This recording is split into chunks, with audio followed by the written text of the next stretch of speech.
Hello everyone. तो भारत की जनगणना 2011, जिसे इंग्लिश में हम कहते हैं सेंसस 2011, ये आपके सभी एग्जाम्स के लिए बहुत ही ज़्यादा इम्पोर्टेंट टॉपिक है, क्योंकि कोई भी एग्ज़ाम हो, यहाँ से एक से दो सवाल एवरी ईयर पूछे जाते हैं। तो एग्ज़ाम में जाने से पहले आप इस वीडियो को ज़रूर देख कर जाएं। एक से दो मार्क्स आपका डेफिनेटली गेन हो जाएगा। और सेंसस 2011 से संबंधित सारे महत्वपूर्ण सवालों को इसमें शामिल किया गया है। अगर आप ये वीडियो पूरा देख लेते हैं तो आपका एक भी सवाल नहीं छूटेगा आपके एग्जाम में। बस आपको करना इतना है कि आपको पूरा वीडियो बिना स्किप किए ही देखना है। तो हम स्टार्ट करते हैं आज का वीडियो, भारत की जनगणना 2011। तो भारत में जनगणना की शुरुआत 1872 में हुआ। किसके काल में? लॉर्ड मेयो के काल में। अब ये लॉर्ड मेयो कौन थे? तो ये तत्कालीन ब्रिटिश भारत के गवर्नर जनरल थे। तो लॉर्ड मेयो के काल में जनगणना की शुरुआत हुई, लेकिन 1881 में भारत की नियमित जनगणना की शुरुआत किसने करवाई? तो लॉर्ड रिपन ने करवाई।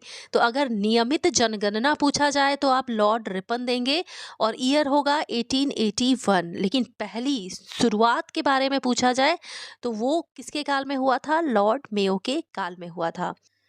तो ये तो बात हो गई भारत की, लेकिन आपके मन में ये सवाल भी जरूर आ रहा होगा कि पूरे वर्ल्ड में पहली बार जनगणना कहाँ पर करवाई गई थी?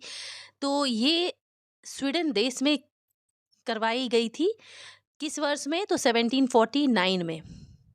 लेकिन अगर आपसे ये सवाल पूछा जाए कि विश्व में पहली बार दशकीय जनसंख्या जनगणना किस देश ने करवाया, तो उसे करवाया था अमेरिका ने 1790 में।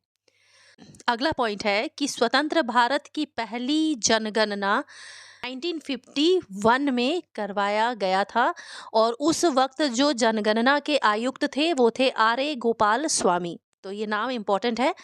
एक चीज ध्यान रखिएगा कि भारत की जो जनगणना है वो किस मंत्रालय के अंतर्गत आता है? तो ये केंद्रीय गृह मंत्रालय के अधीन आता है।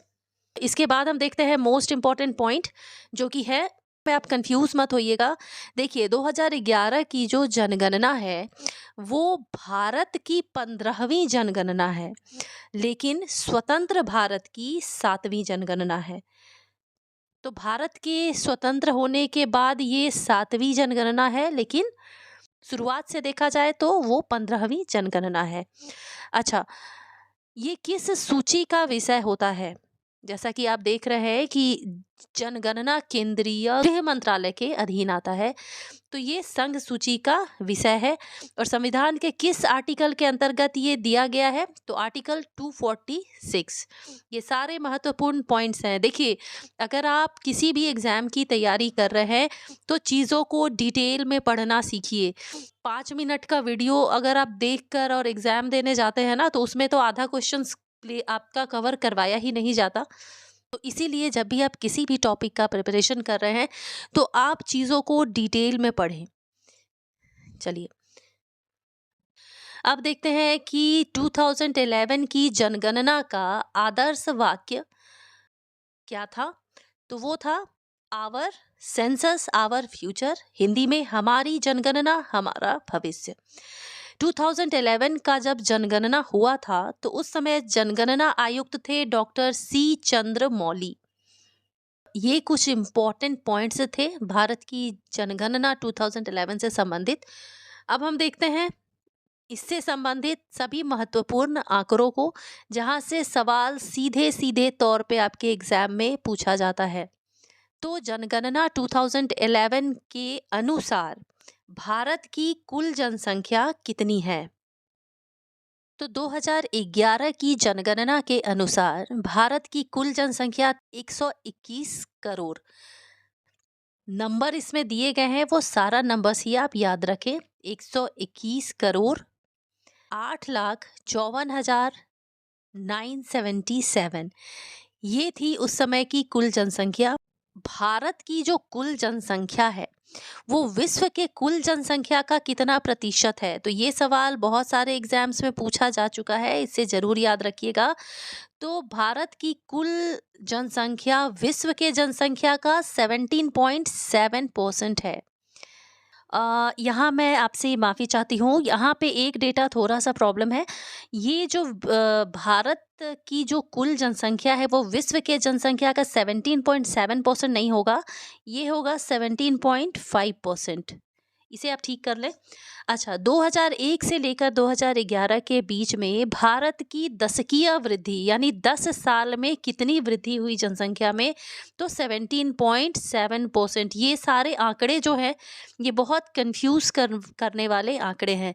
तो इस वीडियो को बहुत ही ज़्यादा ध्यान से देखें और समझें, क्योंकि कभी-कभी चीज़ों को समझ के पढ़ेंगे तो आप बहुत ईज़िली इस चीज़ को मेमोराइज़ कर पाएँगे और लंबे समय तक चीज़ों को याद रख पाएँगे। अगला है कि कुल जनसंख्या में भारत में पुरुषों की जनसंख्या कितनी है? तो 51.47%। ये सभी आंकड़े बहुत ही ज़्यादा इंपॉर्टेंट है, यहाँ से सीधे तौर पे सवाल पूछे जाते हैं। महिलाओं का 48.53%। नेक्स्ट है कि भारत की कुल जनसंख्या में शहरी जनसंख्या कितना प्रतिशत है?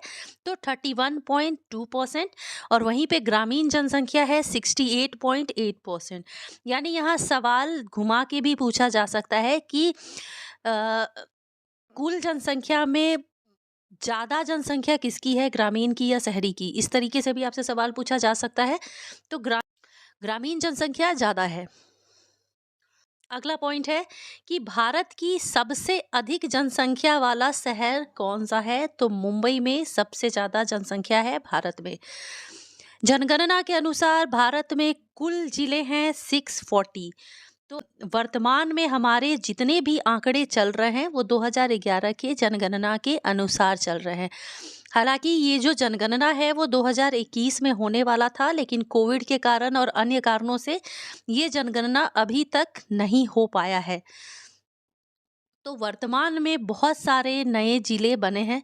अभी वर्तमान में आप देखेंगे तो लगभग 700 से ज़्यादा जिले भारत में मौजूद हैं। लेकिन लेकिन इस आंकड़े के अनुसार आपसे पूछा जाए तो कुल जिले हैं 640। अच्छा, यहाँ पर है 0 से 6 वर्ष के आयु की जनसंख्या कितनी थी? तो इनकी जनसंख्या है 13.12%। अब हम देख लेते हैं कि राज्यों में दशकीय वृद्धि किस प्रकार हुई है। तो सर्वाधिक दशकीय वृद्धि वाला राज्य कौन सा है? ये सब बहुत इंपॉर्टेंट क्वेश्चन है, सीधे तौर पे सवाल पूछा जाता है। तो भारत का जो मेघालय राज्य है उसकी दशकीय वृद्धि सबसे ज़्यादा है, कितना? 27.9%। और दूसरे स्थान पर है अरुणाचल प्रदेश 26%। यानी इस स्थान पर सबसे ज़्यादा दशकीय वृद्धि हुआ है।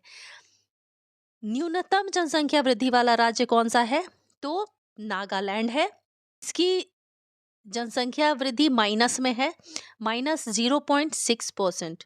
अब राज्यों का तो हमने देख लिया, अब देखते हैं केंद्र शासित प्रदेशों में, जिसे हम इंग्लिश में यूनियन टेरिटरी कहते हैं, इसमें दशकीय वृद्धि कितना रहा? तो यूटी में सर्वाधिक दशकीय वृद्धि हुई, दादरा एवं नगर हवेली में 55.9%।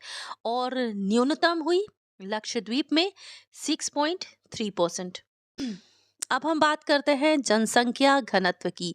तो सबसे पहले आप आंकड़ों को रटने से पहले आप ये समझे कि जनसंख्या घनत्व क्या होता है।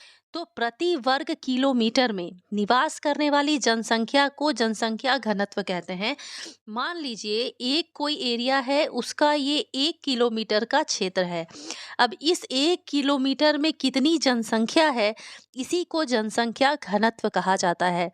तो भारत का जो जनसंख्या घनत्व है 382 व्यक्ति प्रति वर्ग किलोमीटर है। यानी भारत में प्रत्येक 1 किलोमीटर में 382 व्यक्ति निवास करते हैं। तो ये बहुत ज़्यादा है, कम नहीं है। अभी वर्तमान में 2023 में देखें तो भारत की जनसंख्या चीन से भी ज़्यादा हो गई है, एक रिपोर्ट के अनुसार। अच्छा, अब ये तो बात हो गई भारत की। अब हम देखते हैं कि राज्यों में सर्वाधिक जनसंख्या घनत्व किसका है। तो ये है बिहार का, कितना? 1106 है बिहार का जनसंख्या घनत्व। और दूसरा है पश्चिम बंगाल जो कि है 1028। सेकेंड नंबर पर है पश्चिम बंगाल। अब बात करें न्यूनतम जनसंख्या घनत्व वाला राज्य कौन सा है, तो पहले नंबर पे है अरुणाचल प्रदेश। अरुणाचल प्रदेश जनसंख्या घनत्व जो है वो 17 है, यानी 1 किलोमीटर में केवल 17 लोग निवास करते हैं अरुणाचल प्रदेश में। तो यहाँ की जनसंख्या घनत्व काफ़ी कम है। उसके बाद दूसरे स्थान पर है मिजोरम, जिसकी जनसंख्या घनत्व है 52। अब हम बात करते हैं यूटी की। तो सर्वाधिक जनसंख्या घनत्व वाला यूटी कौन सा है, तो दिल्ली है। तो दिल्ली में प्रति वर्ग किलोमीटर में 11,320 लोग निवास करते हैं। आप जस्ट इमेजिन करके देखिए कि ये कितना ज़्यादा है। और न्यूनतम जनसंख्या घनत्व वाला यूटी कौन सा है, तो अंडमान निकोबार द्वीप समूह, जहाँ पे 46 है, यानी 1 किलोमीटर में केवल 46 लोग ही रहते हैं। सर्वाधिक और न्यूनतम ये याद रखना बहुत जरूरी है। अब हम बात करते हैं भारत की जनगणना 2011 के अनुसार लिंगानुपात क्या है। तो सबसे पहले समझिए लिंगानुपात यानी कि सेक्स रेशियो क्या होता है।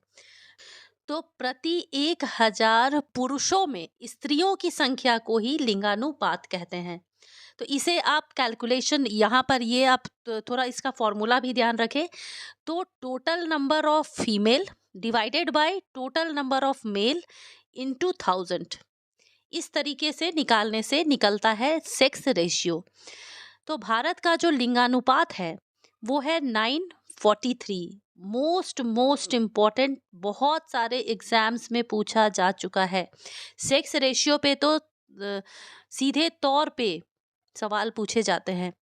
तो भारत का जो लिंगानुपात है वो है 9:43। अब हम देखते हैं कि वो कौन सा राज्य है जिसमें सर्वाधिक लिंगानुपात है।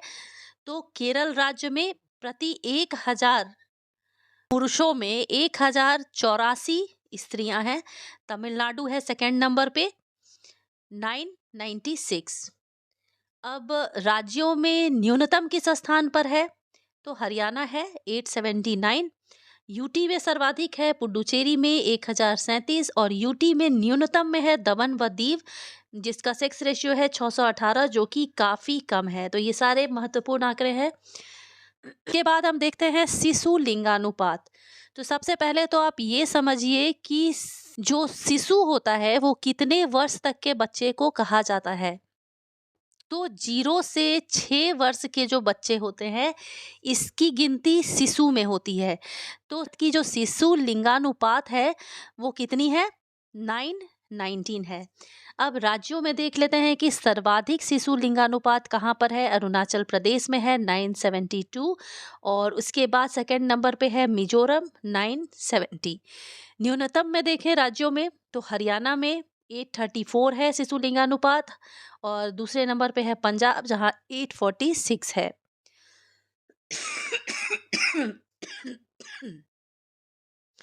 इसके बाद हम देखते हैं कि यूटी में सर्वाधिक लिंगानुपात कहाँ पर है, तो अंडमान निकोबार द्वीप समूह में 968 और बात करें न्यूनतम की तो दिल्ली में 871। अब देखते हैं साक्षरता। तो साक्षरता में 2011 की जनगणना के अनुसार भारत में साक्षरता कितनी है ये देखते हैं। तो सबसे पहले आप ये समझिए कि साक्षर कहते किसे हैं।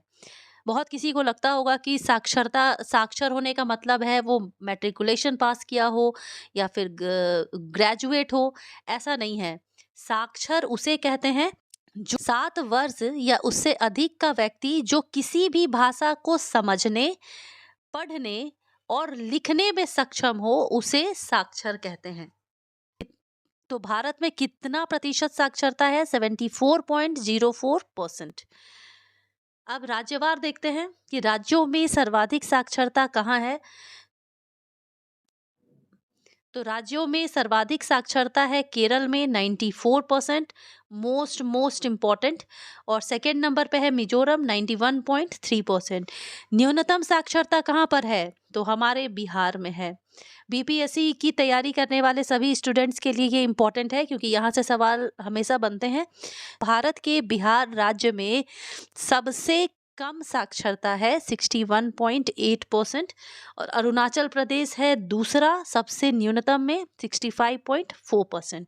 अब बात करते हैं यूटी की। तो यूटी में सर्वाधिक साक्षरता है लक्षद्वीप में 91.8%, और न्यूनतम साक्षरता वाला यूटी है दादरा नगर हवेली 76.2%। अब शहरी जनसंख्या के बारे में हम देखते हैं कि भारत के किस राज्य की सर्वाधिक शहरी जनसंख्या है। तो सबसे ज़्यादा शहरी जनसंख्या है गोवा में, 90% यहाँ पर शहरी जनसंख्या है। और यहाँ पूछा जा रहा है कि किस राज्य की न्यूनतम शहरी जनसंख्या है। तो न्यूनतम है हिमाचल प्रदेश में। तो अगर इसी के अपोजिट मैं अगर पूछूं कि सबसे ज़्यादा ग्रामीण जनसंख्या कहाँ पर है, तो आप ठीक इसका उल्टा कर दें। तो ग्रामीण जनसंख्या सबसे ज्यादा किसका है? हिमाचल प्रदेश का 90%। और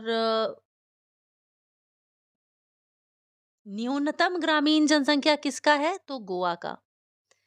गोवा का मिनिमम है। तो इन सारे पॉइंट्स को आप याद रखें। अच्छा, अब यूटी में देखते हैं कि सबसे ज़्यादा शहरी जनसंख्या किस यूटी में है। तो ये है दिल्ली में, और न्यूनतम शहरी जनसंख्या है अंडमान निकोबार द्वीप समूह में। अब एक मोस्ट इम्पॉर्टेंट क्वेश्चन देखते हैं जहां से सवाल काफ़ी बार पूछा जा चुका है, जो कि है महान विभाजक वर्ष, जिसे इंग्लिश में कहते हैं ईयर ऑफ ग्रेट डिवाइड। ये क्या है? तो देखिए, 1911 से 1921 के दौरान भारत की जो जनसंख्या वृद्धि दर थी वो ऋणात्मक हो गई थी। ऋणात्मक का मतलब जनसंख्या नॉर्मली आप सोचेंगे तो वो दिन ब दिन बढ़ती ही है, लेकिन 1911 से 1921 का समय ऐसा था जब जनसंख्या घटी थी। उसमें कितना प्रतिशत? माइनस 0.31% जनसंख्या ऋणात्मक हो गई थी, जिसके कारण 1921 को कहा जाता है महान विभाजक वर्ष। बहुत ही ज़्यादा इम्पोर्टेंट पॉइंट है। अगला देखते हैं कि भारत की जनगणना 2011 के अनुसार भारत में अनुसूचित जाति यानी कि शेड्यूल्ड कास्ट की जनसंख्या कितनी है। तो ये है 20.14 करोड़। और अगर राज्यों में देखें तो राज्यों में सर्वाधिक अनुसूचित जाति है उत्तर प्रदेश में। और प्रतिशत के हिसाब से, अगर प्रतिशत के हिसाब से पूछा जाए, वर्ड प्रतिशत लगा हो कि प्रतिशत के अनुसार बताइए कि किस राज्य में अनुसूचित जाति सर्वाधिक है, तब आप पंजाब देंगे। तो यहाँ पे आपको कंफ्यूज नहीं होना है। अगर आपसे एग्जामिनर सवाल पूछेगा उसमें प्रतिशत लगा देगा तो आप पंजाब लिखेंगे, और अगर नॉर्मल पूछेगा कि सर्वाधिक अनुसूचित जाति किस राज्य में है तो आप उत्तर प्रदेश लिखेंगे। दूसरा देखते हैं अनुसूचित जनजाति यानी कि शेड्यूल्ड ट्राइब। इनकी जनसंख्या है 10.43 करोड़। सर्वाधिक अनुसूचित जनजाति किस राज्य में है? मध्य प्रदेश में है। वेरी वेरी इंपॉर्टेंट, बहुत सारे एग्जाम्स में पूछा जा चुका है। और प्रतिशत के अनुसार अगर अनुसूचित जनजाति की संख्या देखें तो लक्षद्वीप में सबसे ज़्यादा है। प्रतिशत वर्ड दे दे तो आप लक्षद्वीप देंगे, और सर्वाधिक पूछे तो आप मध्य प्रदेश देंगे। अच्छा, ये सवाल भी काफ़ी एग्जाम्स में पूछा जा चुका है कि भारत के किन राज्यों में अनुसूचित जाति की जनसंख्या नहीं है, यानी बिल्कुल ही नहीं है यहाँ पे। तो उसमें है अरुणाचल प्रदेश और नागालैंड। Most important question. अगला देखते हैं, क्षेत्रफल की दृष्टि से भारत का सबसे छोटा यूटी कौन सा है? तो वो है लक्षद्वीप। भारत की जनगणना 2011 के अनुसार क्षेत्रफल की दृष्टि से सबसे छोटा केंद्र शासित प्रदेश है लक्षद्वीप।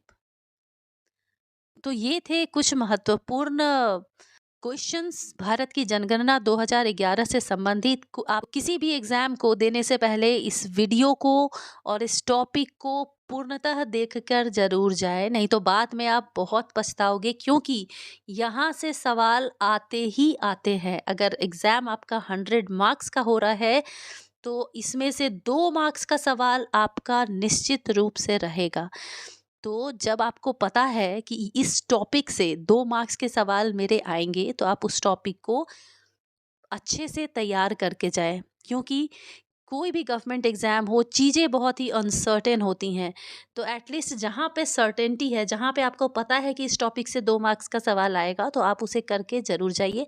मिलती हूँ अपने नेक्स्ट वीडियो में। और तो अगर ये वीडियो आपको पसंद आई है, तो वीडियो को लाइक, शेयर, सब्सक्राइब करना ना भूलें, और फ्यूचर में और भी इस तरह के वीडियोस पाने के लिए आप चैनल को सब्सक्राइब ज़रूर कर लें, क्योंकि सब्सक्राइब करेंगे तभी आपको नोटिफिकेशंस मिलेगी वीडियो की। तो मिलती हूँ अपने नेक्स्ट वीडियो में एक और मोस्ट इम्पॉर्टेंट टॉपिक के साथ। टिल देन आप लक्ष्य तक डटे रहें।